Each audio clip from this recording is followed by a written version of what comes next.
by having the 4-year housing and then the possibility to go off, or is it the university benefited by having the release valve if it gets overcrowded by the ins and outs of admissions?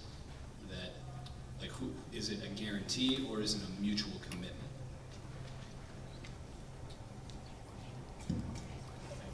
I think you really have to ask yourself that question as a student, and you might want to also ask people who have graduated from this university and have had an experience.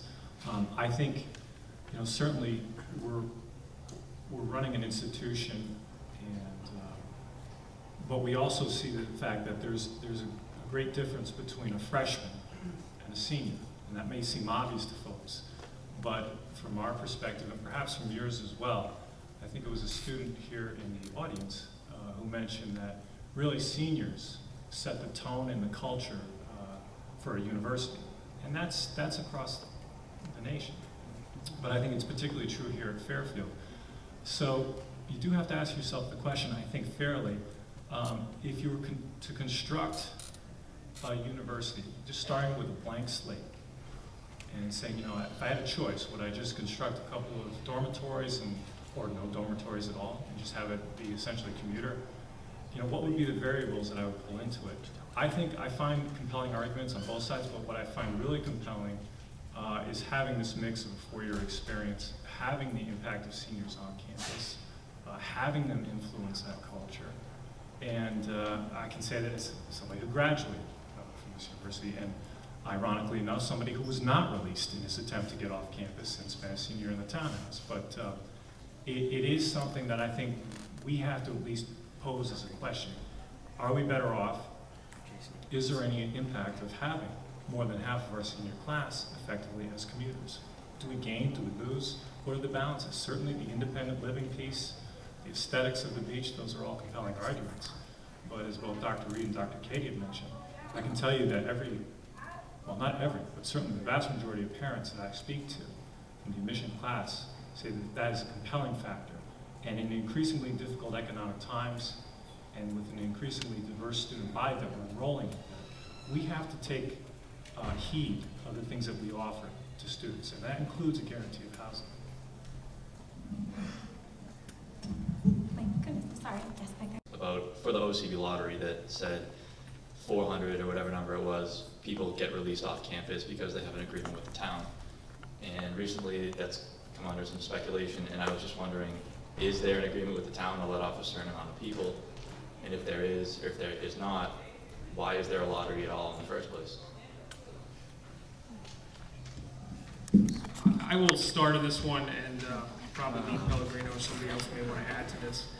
If it seems like I'm answering a lot of these questions, it's just, I've been at the university for 8 years, and one of the first things that happened when I was the Dean of Students, hired as the Dean of Students in February 2001, was litigation was initiated by residents living in the beach area against the owners of the Lantern Point Association properties.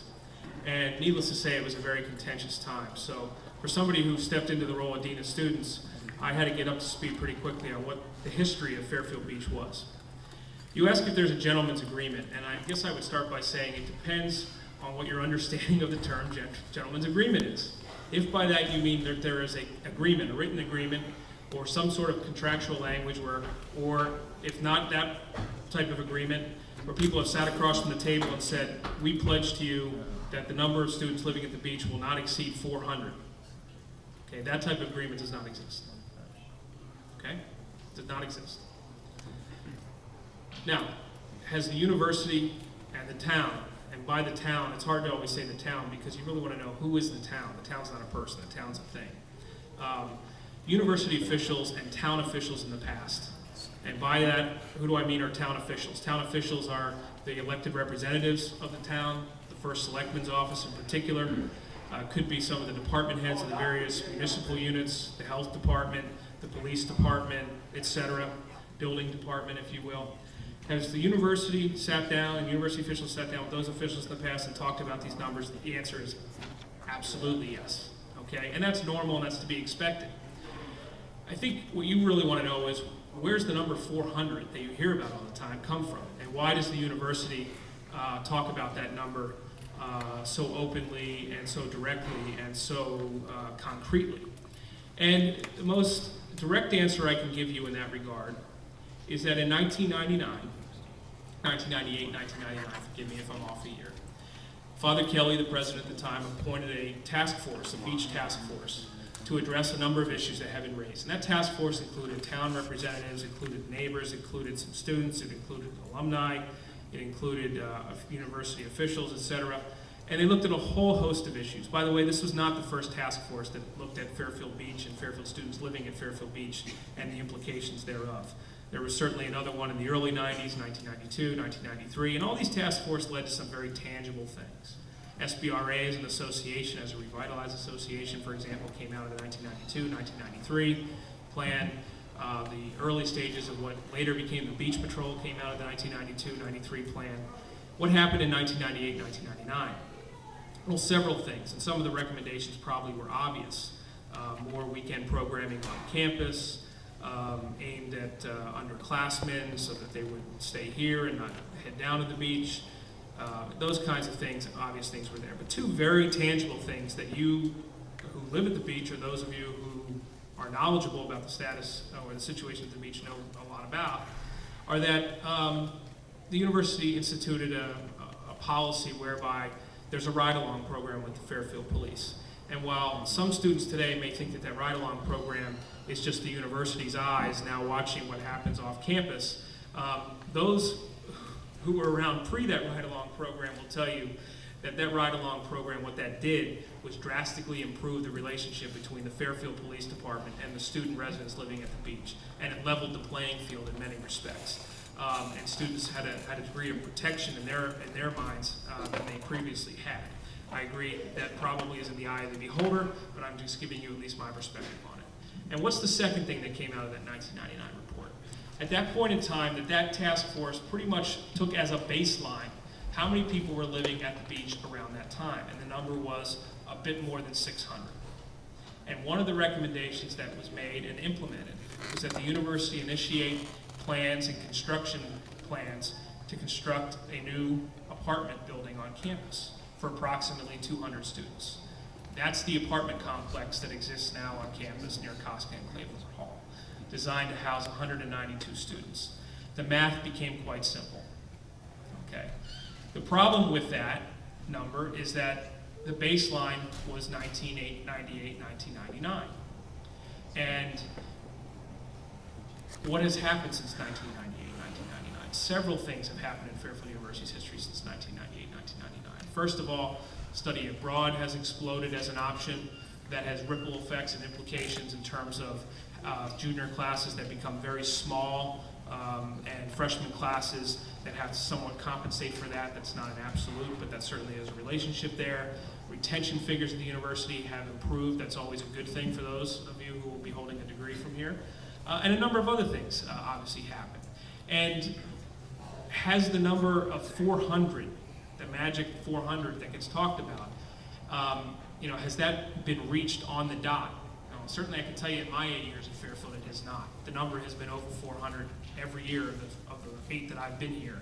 Now, some years it's over by 100, some years it's over by 50, some years it's over by 150, okay?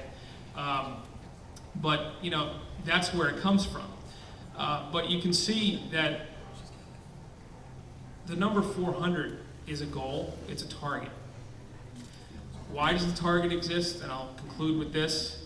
It exists for lots of reasons. It doesn't just exist because in 1998 or 1999 a task force made a recommendation. That was a very easy thing to calculate and figure out. It also exists for programmatic and for philosophical reasons, some of which I expect would be obvious, but others which may not be, okay? There is a critical mass issue. Dean Pellegrino spoke about it before in terms of how that impacts the culture of the campus. I'll be very blunt and say that there's also a practical consideration. And that practical consideration is what is manageable? What is manageable? And how do you define manageable? Hard to define. In some years, manageable is easy to define. In other years, it's impossible to define. And I'll be even more blunt about it. What I'm talking about is what will be the activity and how much will the activity that is either illegal or disruptive, how will that be impacted by the number of students that are living at the beach? That's another thing that goes into that factor of 400. So the short answer to your question is I think how people have come to understand gentleman's agreement. Is there a gentleman's agreement? I would say no. Has the university communicated to the town its goals regarding numbers? Yes. Has the town officials that have been part of that conversation indicated back that they thought the university's goals and plans and ideas on this topic were good? Yes. Benefited